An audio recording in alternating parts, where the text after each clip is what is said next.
Ngayon nga pala ho, ay marami nagtatanong sa akin kung ano yung ginagamit at pwedeng pangpurga sa ating mga alagang kambing.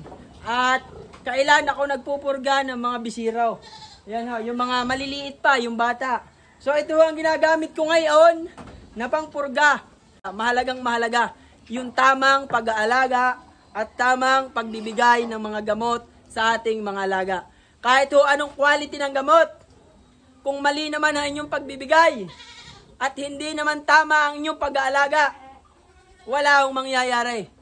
Mas maganda ho, quality ang gamot, maganda ang kinalalabsan ng gamot, at quality din ho ang inyong pag-aalaga. Kailangan ho magkasama ang dalawang iyon. Quality gamot, quality pag-aalaga. Yan ho, iyon ho ang mahalaga sa pag-aalaga ng mga hayop. Tandaan, dati naman ho ay albendazole na talaga ang ginagamit ko. Pero ngayon ho, meron ho tayong albendazole na mas quality pa.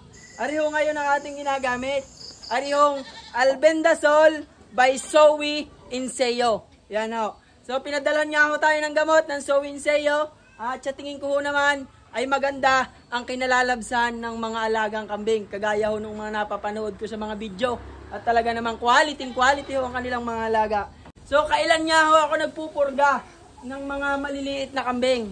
Nagpupurga ho kami pag nakita na ho namin na kumakain na ng kumpay, kumakain na ho ng damo, o kumakain na ho ng mga dahon ang ating mga alagang bisirong kambing.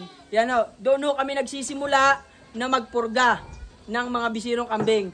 Pag hugatas pa lamang ang kanila kinakain, hindi ho kami nagpupurga.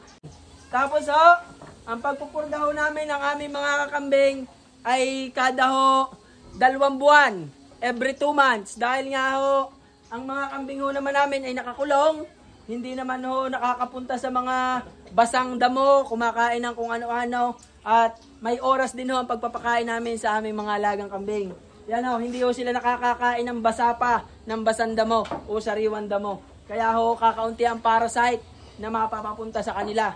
So ngayon ho, yan naman yung sinasabi kong are ay nakadepende at nakabase ho sa aming pag-aalaga ng kambing. Kung hindi ho ganyan yung pag-aalaga, magkaiba ho tayo. At ang may isigurado ko naman ho, sa amin hong pag-aalaga, wala hong nagiging problema. Okay na okay ho. Okay na okay. Ito ay pamurga. Yan.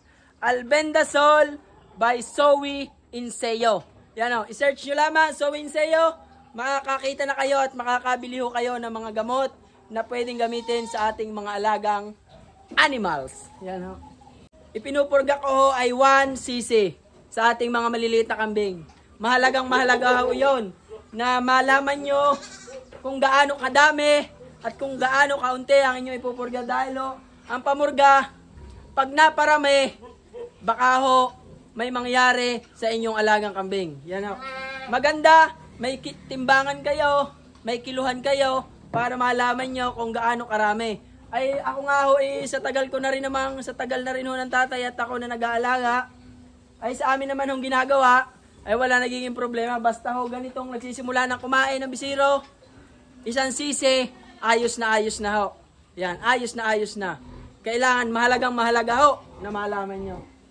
Yan. Yan, ngayon na tayo magpupurga na. Maraming salamat po sa pagbibigay ng gamot na ito, ng pamurgang ito. Marami na ho tayo magagamot sa ating mga alaga. Kulay green din pala, are. Maganda ho ito takalin. Yan, ginagamit ko nga pala ho ay syringe na walang karayom. At wala pa nga ho tayong yung talagang pamurga ng parang naka-L. Pero baka naman. Ito na ho, ating isang pupurgahin, yung isang kulay pula, ipapakita ko sa inyo. Quality pula.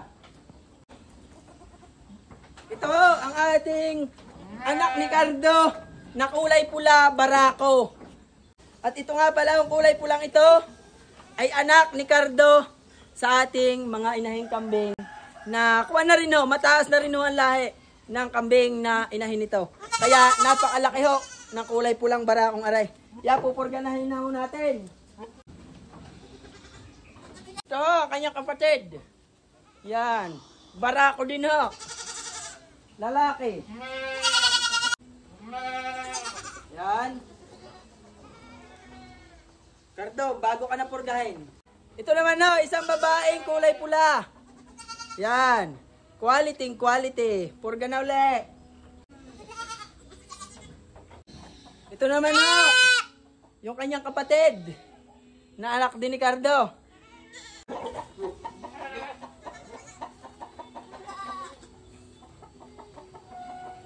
At ito, pupurgahin din ho natin yung mga anak ni Big Mama.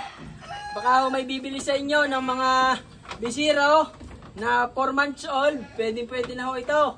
Kaunting oras na lamang, pwede nyo na itong makuha sa akin at maalagaan at mabili nyo ho.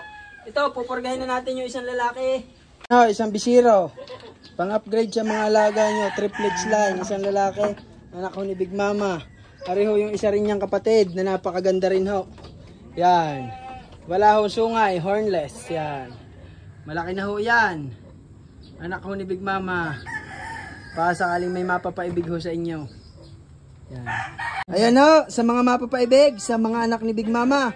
Ito na ho ang update ngayon. Napakalalaki na nila. Yan ho, isang lalaki. Triplets line. At yan ho si Big Mama. Buntis na ho uli. Yun ho yung isang lalaki. Hornless. Wala hong sungay. At yan naman hong babaeng yan ay nabili na ho. So yun, sa mga gustong bumili, message lamang ho kayo. At arehoy lalaki, mapapag-usapan natin ang presyo. Ibibigay ko ho sa inyo ng abot kamay, abot bulsa.